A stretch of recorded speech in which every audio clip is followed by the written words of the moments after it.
김수민 킴은 오리무중이니까 아니면 누가 유리합니까? 누구예요? 아 빨리 일단 찍고 갑시다. 틀려도 돼. 저는 현재로서는 김기현 의원이 유리할 것이다. 아 정말요? 네네. 오 아니 근데 제가 왜 정말요 그랬냐면 네. 수치상으로 보면 9.4%니까. 네. 왜냐면은 저희가 윤심이 어디인지 알 수가 없죠. 그렇죠. 알 수가 없는데 그냥 겉으로 보여지는 거 보면 김기현 의원이 뭐 만찬도 한남동 관저에서 했다고 하고 한 2번 했다고 하고 그 다음에 윤핵관 중에 윤핵관이라고 불리는 장제원 의원이랑 김장 연대를 했다고 하고라고 하니 윤심이 저기 있나? 뭐 이렇게 생각할 수 있는 요소들이 있는데 네. 근데 여론조사는 안 나오잖아요. 그게 아까 말씀드렸지만 여론조사에서 잡아내는 샘플과 네. 당원들의 성향이나 분포에는 차이가 있을 수 있고 그리고 80만 당원 시대라고 하나요? 국민의힘이. 근데 보통 정당 경선에서 투표율이 그렇게 높지 않습니다. 허수도 많이 있고 내 친구가 어디 공천 받으려고 입당 좀 해달라 그래가지고 입당했어. 근데 그 사람은 일일이 다 투표하지는 않거든요. 예. 양당 다 그런 사람 분들이 계시긴 하죠. 이념 정당의 성격이 짙은 정의당도 항상 투표할 때마다 50%를 간 넘겼어요. 투표율이. 그렇다면 조직화되어 있는 당원들의 힘이 강한 것이고 그러면 여기에 이제 윤 대통령과 얼마나 가까운가 이것만큼 강력한 척도는 없는 것이죠. 그래서 거기가 김기현 의원이 될 거다. 제일 유리해. 저는 일단 김기현 의원을 걸겠습니다. 근데 저는 조금 반론을 제기할 수밖에 없는 것이 많이 하세요. 일단 이제 어느 정도 파괴력이 나와야 윤석열 대통령도 여론을 깡그리 무시할 수는 없거든요. 그러니까 권영세 장관도 그렇고 물망에 오른 사람들이 또 권성동 의원도 상당히 체리 엄지척 따봉까지 받았잖아요. 체리 따봉. 그러니까 그러면은 상당히 유망한데 김태현의 정치쇼.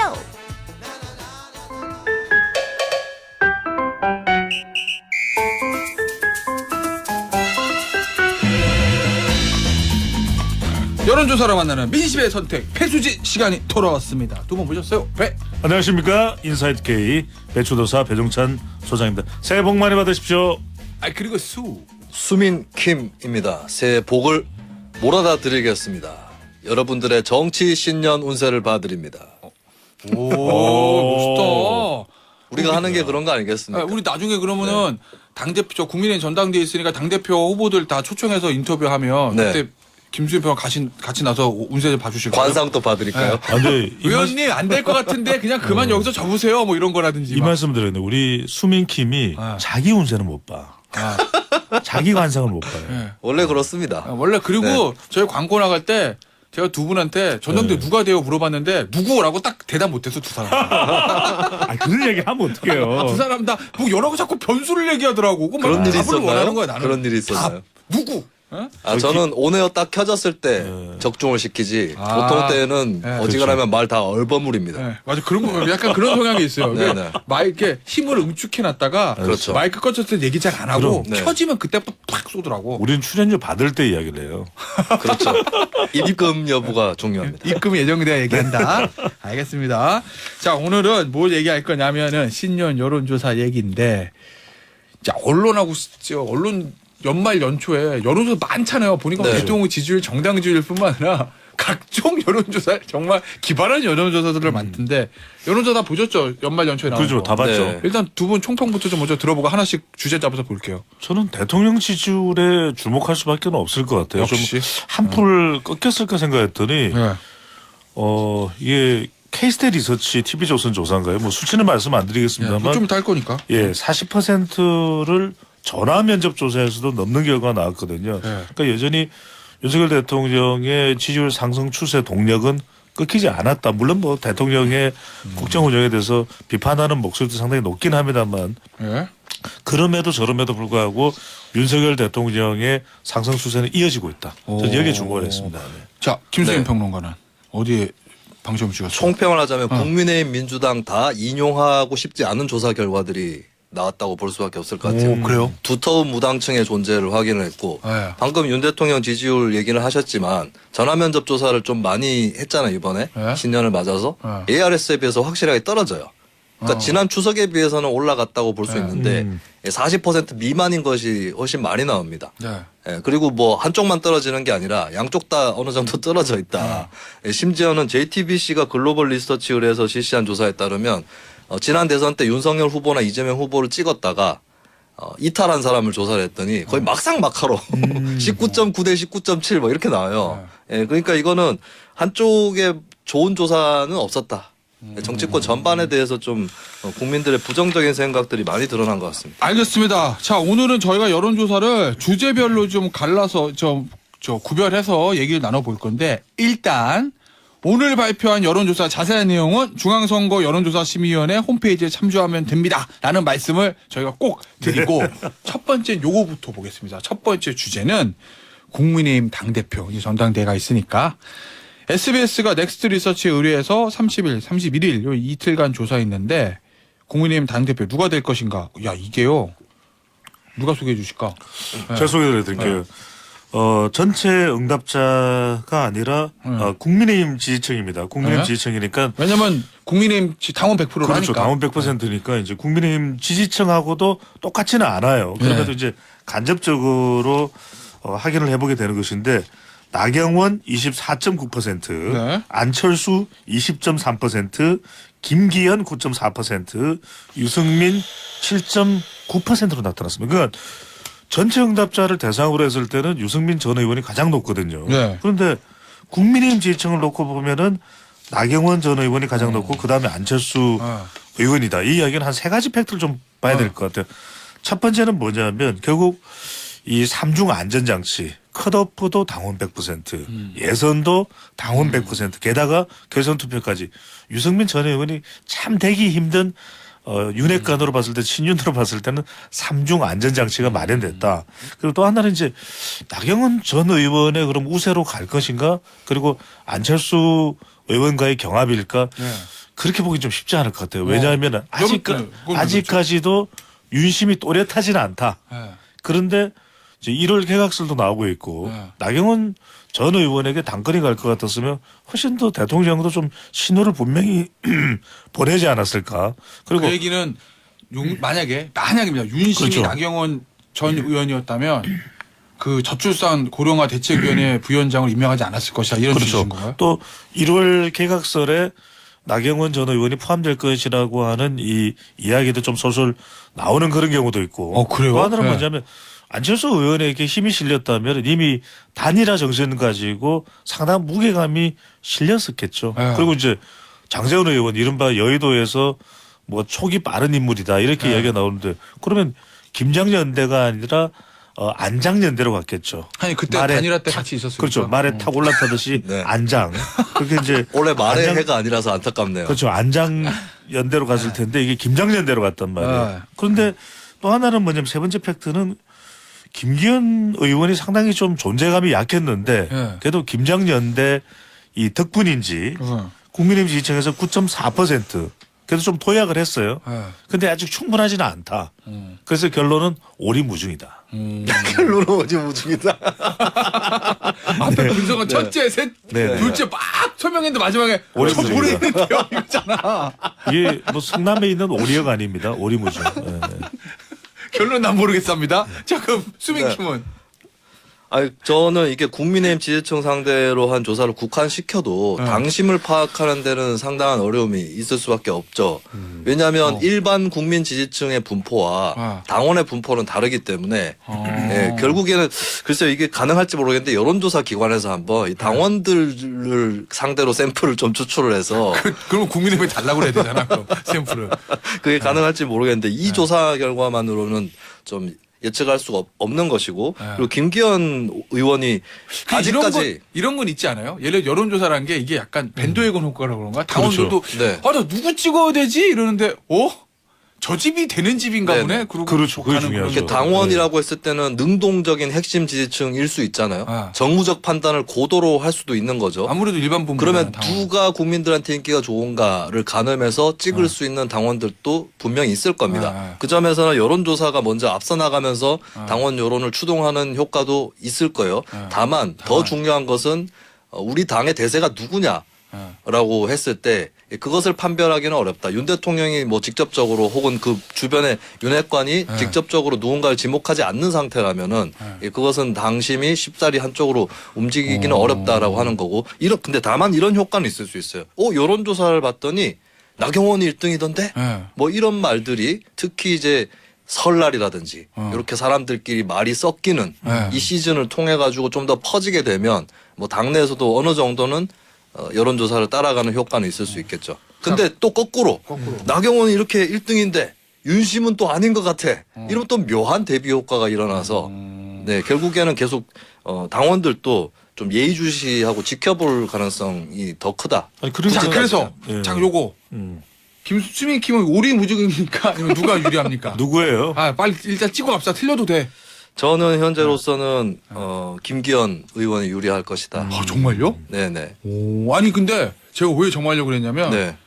수치상으로 보면 9.4%니까. 네. 왜냐면은 저희가 윤심이 어디인지 알 수가 없죠. 그렇죠. 알 수가 없는데 그냥 겉으로 보여지는 거 보면 김기현 의원이 뭐 만찬도 한남동 관저에서 했다고 하고 한 2번 했다고 하고 그 다음에 윤핵관 중에 윤핵관이라고 불리는 장제원 의원이랑 김장 연대를 했다고 하고라고 하니 윤심이 저기 있나? 뭐 이렇게 생각할 수 있는 요소들이 있는데 네. 근데 여론조사는 안 나오잖아요. 그게 아까 말씀드렸지만 여론조사에서 잡아내는 샘플과 네. 당원들의 성향이나 분포에는 차이가 있을 수 있고 그리고 80만 당원 시대라고 하나요? 국민의힘이. 근데 보통 정당 경선에서 투표율이 그렇게 높지 않습니다. 허수도 많이 있고 내 친구가 어디 공천 받으려고 입당 좀 해달라 그래가지고 입당했어. 근데 그 사람은 일일이 다 투표하지는 않거든요. 네. 예. 양당 다 그런 사람 분들이 계시긴 네, 하죠. 이념 정당의 성격이 짙은 정의당도 항상 투표할 때마다 50%를 간 넘겼어요 투표율이. 그렇다면 조직화되어 있는 당원들의 힘이 강한 것이고 아. 그러면 여기에 이제 윤 대통령과 얼마나 가까운가 아. 이것만큼 강력한 척도는 없는 것이죠. 그래서 거기가 김기현 의원이 될 거다.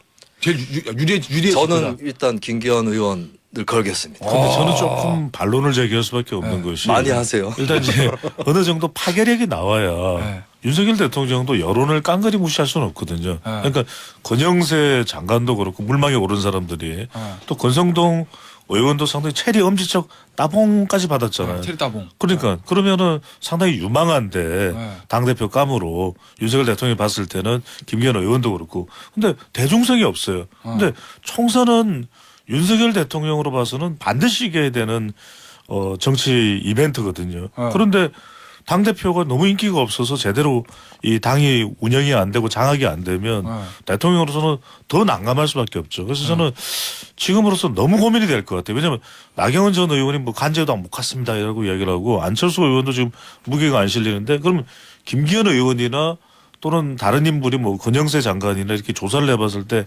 뿜뿜해야 되는데 그렇지 못하잖아요. 저는 아직까지 윤심이 어느 한쪽으로 기울어지지 않았다. 누군가에게 주고 싶은데 마땅한 곳이 없다. 그래서 주호영 원내대표가 그 이야기를 했잖아요. 감이 없다. 성에 차지 않는다. 그러니까 한동훈 자꾸 또 생각이 날 수밖에는 없지 않을까 하는 생각도 들어요. 조선일보 인터뷰 보니까 너무 이르지 당대표 하기엔 너무 이르지 않나요? 뭐 이랬다고. 아니 근데 그 이러지 않나요라는 이야기를 윤석열 대통령이 반문했다는 것은 너무 없으니까 그래도 한동훈인 것 같은데 그건 너무 빠른 것 같고 저는 그런 생각이 들 지경이라는 것은 지금 오리무중이다. 자 그러면 여기서 저를- 오리무중 말 누구? 저를 조기 자출하는 것은 반드시 저지되어야 합니다. 그만해 진짜. 그냥 그래서 우리 저 배종찬 소장은 누가 유리해 지금? 저는 그래서 과감하게 얼마 전까지는 권영세 장관도 했었는데 저는 지금은 없다. 지금은 없다. 저는 하나 변수는 있다고 지금 봐요. 없다. 원희룡 장관 이 개각 때 나와서 출마를 할 거냐. 요거는 변수가 될 수 있을 거라고 봅니다. 그러니까 대중성이란 측면에서. 대중성은 예. 있긴 하죠. 근데 사실 또 한편으로는 대통령 입장에서 당대표가 인기가 너무 좋아도 골치 아파요. 그러면 당대표의 독자성이 커질 수 있습니다. 옛날에 이회창 대표처럼 말이죠. 네. 그렇기 때문에 오히려 그냥 무던한 사람이 나올 수도 있다. 밖에 남편 당황했어 지금. 사실 여당의 총선을 끌어가는 거는 대통령이지 여당 대표가 아니에요. 현실적으로. 네, 그렇습니다. 한국 내가 대통령 할 때 2000년 총선에 여당 대표 누구였는지 기억하십니까? 몰라요. 서영훈 씨라고 기억 못하실 거예요. 예, 전형적인 관리형 대표였거든요. 예, 그렇기 때문에 대중성 있는 인사라고 꼭 대표로 좋은 건 아닐 수 있습니다. 특히 대통령 입장에선. 그러니까 지금 아침에 우리 두 분이 의견이 약간 달라. 제가 이 말씀 드려야 돼요. 아침 우리 방송 들으시는 분이 아니 배 소장은 뭐해 그런 거 좀 데이터로 분석 못하고 이렇게 쓰셨는데 설 명절 지나자마자 우리 또 특집이 있지 않습니까? 설 명절 연휴 기간에 우리 특집이 있거든요. 그때 제가 말씀드릴게요. 그쯤은 가봐야 좀 명확해질 우리 것 다 같아요. 쉬는 거 아니에요 그때? 기억합니다 지금. 설 연때 네. 설 민심 이러면서 그때 제가 콕 집어서 말씀드릴게요. 누구 얘기해야 되겠어요? 알았습니다. 자, 요건 특집입니다. 네. 이제 요건 요도 그만하고 요 얘기합시다. 다음 주제는 차기 총선에 어떤 인물을 적합하냐. 뉴시스가 국민 리서치 그룹과 에이스 리서치 의뢰해서 27일에서 29일 실시했는데 거주지역의 현 국회의원이 차기 총선에 출마할 경우 어떻게 생각하나. 59.9%가 다른 세 일무로 바뀌는 것이 좋다. 네. 현역 의원 물갈이 연원에 대해서 민주당은 이게 이 민주당 그렇죠. 민주당 지지층이 민주당 지- 지지층에서는 63%, 네. 국민의힘 지지층에서는 55%가 나왔는데 역대 이런 질문을 하면 교체 의향이 상당히 높게 나타나요. 그만큼 항상. 이제 우리가 네. 현역 효과도 있지만 현직 프리미엄도 있지만 현직 피로감도 있거든요. 그런데 다른 때보다도 한 10% 정도 더 높은 것 같아요. 그 이야기는 뭐냐면 정치 혐오가 더 커졌다. 아까 우리 수민 킴이 이야기했듯이 이번 신년 여론조사를 보면서 무당층이 많이 늘어났다. 그 이야기는 정치판에 대한 혐오감 이 부분이 상당히 분노 이게 좀 반영됐다 투영됐다 볼 수 있는데 그래서 이제 우리가 조명하는 건 뭐냐면 그럼 이런 정치 혐오가 정치 개혁으로 이어질 것인가. 역시 그러면은 이 선거구제 개편이거든요. 국회의원 선거구는 뭐 중대선거구제로 한 선거구에서 두세 명을 뽑을 수 있어야 된다. 그리고 뭐 권역별 뭐 석패율제, 명부제 이런 걸 통해서 또 소수정당도 보호될 수 있어야 된다. 이런 얘기를 하는데 전 쉽지 않을 것 같아요. 왜? 3개월밖에 안 남았거든요. 이 기한이 바꾼다면 왜? 총선을 앞두고 우리가 일정 시점에는 바꿔야 되거든요. 그런데 저는 이 정치권이 자기들 욕심이 너무 강하고 지금 뭐 이태원 참사 관련해서 국정조사 있죠. 예산안 지금 일몰제 관련되는 법안도 지금 통과 못 시키고 있죠. 저는 안 될 거라고 봅니다. 왜? 이게 여의도 국회 이기주의 때문에 정당 이기주의 때문에 어렵다. 수님 네. 어떻게 보세요? 이거 현역 교체가 됐으면 좋겠다는 분들이 많이 나왔잖아요. 그럼 만약에 어느 당의 국회의원이 현역으로 있어요. 그 지역구에. 근데 그 정당의 지지자예요. 그 국회의원 소속 정당의 지지자인데 그럼 그 국회의원 교체를 안 해주고 그냥 공천했어요. 그럼 다른 당 찍을 거냐 물어보면 얼마나 찍겠다고 할까요? 그거는 아니고 네. 그냥 그 당 찍겠죠. 예, 아마. 결국에는 이게 확률적으로. 총선이 가까워져 오면 현역을 교체할 거냐 말 거냐는 질문은 크게 의미는 없는 것이다. 예, 그리고 이 비슷한 여론조사가 또 있는데 인물 보고 찍느냐 정당 보고 찍느냐 조사를 하면 대부분이 인물 보고 찍는다고 하거든요. 네. 근데 좀 의아한 것은 인물에 뭘 보고 찍나요? 보통 정당을 보고 찍지 않습니까? 그래서 이거는 일종의 유권자가 정답을 좀 정해놓고 대답을 하는 성향이 분명히 있는 거고 그리고 좀 원론적으로 지적을 하자면 그럼 현역 의원을 교체를 많이 하면 좋은 것이냐 했을 때 한국이 미국보다 의원 교체율이 3배 정도 돼요. 반 정도가 갈립니다. 선거 때마다. 그렇죠. 근데 많이 결과가 좋죠. 좋았나요? 이거 한번 생각해 볼 일입니다. 네. 알겠습니다. 근데 조금 짧게만 다른 이야기를 해야 될 것은 그 이야기가 이 정당의 텃밭에서는 맞는 이야기예요. 근데 수도권은 다른 이야기거든요. 2020년과 내년도에 이제 총선의 지형은 또 달라질 수 있습니다. 수도권이 지금 121명인데 지역구가 지금 19명이 국민의힘이거든요. 저는 상당히 많이 바뀔 수밖에 없을 걸로 봐요. 왜? 현역에 대한 교체형이 높고 수도권은 특정 정당 쪽으로만 쏠리지는 않거든요. 그래서 저는 이 이야기가 그래도 수도권은 상당히 적용될 수 있다. 자, 아마 마지막 주제가 될 것 같은데요. 요거 보죠. 이재명 대표, 민주당의 이재명 대표 수사 관련된 여론조사인데 근데 사실은 이 수사 관련된 게 적절하다 적절하지 않다는 여론조사를 묻는 게 저는 맞는지는 잘 모르겠습니다. 그러니까, 네. 이 사법적인 영역을. 근데 어쨌든 코리아 리서치가 MBC 의뢰로 28일에서 29일 조사했는데 적법한 검찰권 행사로 문제가 없다. 이 응답이 50.6% 과반을 넘겼고 반대로 야당을 겨냥한 표적 수사이므로 문제가 있다는 응답이 43.2%로 집계가 됐는데 이 결과는 어떻게 해석해야 되나요? 김준 평론가? 이게 그러니까 여론을 만만하게 보면 안 되는 것이 윤 대통령에 대한 지지도가 높지 않잖아요. 부정평가가 긍정평가보다 확실히 높지 않습니까? 네. 그러면 이재명 대표에 대한 설문이 나왔을 때 그 비율이 그럼 거꾸로 뒤집혀서 나오는 거냐? 그게 아니라 오히려 비슷하게 나오고 있어요. 윤 대통령에 대한 긍부정과 이재명 대표에 대한 긍부정이 비슷하게 나온다. 이게 SBS 조사도 그렇고 JTBC 조사도 그렇고 다 드러나고 있거든요. 그러니까 양쪽 모두에 대해서 거부감을 뚜렷하게 나타내는 그러니까 단순한 정치 무관심이 아니라 비토를 양쪽 모두에 대해서 나타나는 여론이 분명히 있는 거고 그다음에 이재명 대표도 윤석열 정부에 대한 낮은 평가를 이용할 수는 없는 상황인 거예요. 그러니까 본인이 이것을 뛰어넘으려면 이 문제 하나를 놓고 뛰어넘어야 된다. 윤석열 정부도 마찬가지죠. 어떻게 보면 이재명 대표에 대한 사법 리스크를 통해서 윤 정부의 지지율을 끌어올릴 수는 없는 것이다. 이렇게 봐야 되겠죠. 적대적 공생은 물론 총선이 가까워져 오면 한쪽을 선택을 해야 되니까 뭐 결판이 날 수는 있겠지만은 평시에는 적대적 공생은 불가하다. 자기 문제는 자기가 털어내야 된다. 남의 문제를 끌어와서 털 수 없다는 게 드러난 거죠. 알겠습니다. 김태현 앵커가 굉장히 중요한 말씀을 하셨는데 뭐요? 이게 과연 이 사법 관련된 일이 혐의가 있느냐 없느냐고 묻는다면 이건 굉장히 당혹스러울 수가 있습니다. 근데 이제 이재명 대표에 대해서도 두 가지로 나눠진 것 같아요. 이제 이 수사에 대한 태도 그리고 혐의 실제 혐의가 있는지 여부는 수사를 해봐야 알겠죠. 우리가 그러니까 그건 알 굉장히 수가 없지. 주관적인 추정일 수 있는데 지금 여론조사는 사실은 태도를 묻고 있는 겁니다. 그러니까 이제 태도 자체가 수사를 받아야 되느냐 말아야 되느냐 그 이야기에서 저는 굉장히 중요한 게 정치 탄압이나 야당 보복으로만 보지 않는다. 왜 50%가 넘는 응답자들이 이 적법한 검찰권 행사로 본다는 이야기는 그래도 이건 이재명 대표가 털어내야 되는 것이다. 그러니까 계속 차일피일 미룰 수만은 없는 것이다. 그렇게 되면 민주당 지지율이나 민주당 내부에서 상당히 부담스럽게 되겠죠. 그러니까 이제 이 부분의 이야기는 이재명 대표가 뭐 끈끈이 됐든 아니면은 소환이 뭐 서면으로 답변을 하든 어쨌든 간에 더 좀 적극적으로 대응할 필요가 있다라는 저는 신호를 볼 수 있을 것 같고요. 또 하나는 그렇게 해야만 문희상 전 국회의장 같은 경우에도 교토 3구를 이야기하거든요. 전 처음에 이걸 잘못 봐가지고 도쿄 말고 일본에 있는 교토인가 이렇게 이야기했는데 저도 똑같아요.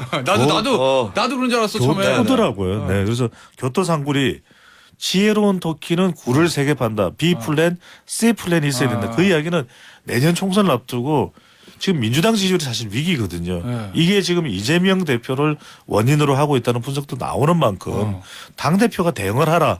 이런 주문에 대해서 사실은 답변을 할 필요가 있는 거죠. 김수현 평론가. 그러면 사실 여론조사상에 보면은 이런 분들이 계신 거잖아요.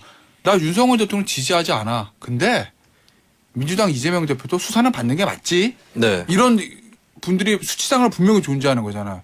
그럼 그런 분들이 표심이 총선의 성패를 좌우할 수 있는 중요한 층이 되는 거예요? 성패를 좌우할 수 있죠. 현재 여론조사에서는 국민의힘 민주당 간에 큰 차이가 발견되지 않습니다. 수치적으로 지지율이. 그렇다면은 그 둘 다 지지하지 않는 쪽에서 어디를 더 많이 택하느냐. 이게 중요한 거 아니겠어요? 근데 이게 잘 되면은 그 층의 마음을 얻기 위해서 상향 평준화 경쟁을 하겠죠.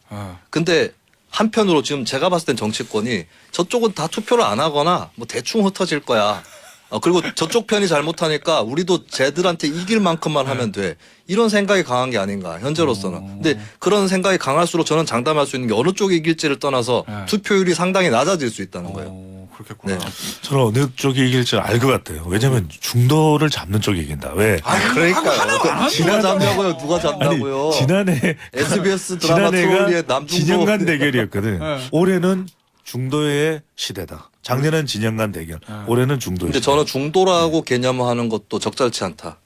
예, 그건 무당층과 중도층은 다른 개념인 거거든요. 이쪽에는 진보나 보수도 다 섞여 있는 것이고. 알겠습니다. 네. 거기까지 나가면 어려우니까. 자, 그리고 수민킴 설날 나오셔야 되겠는데?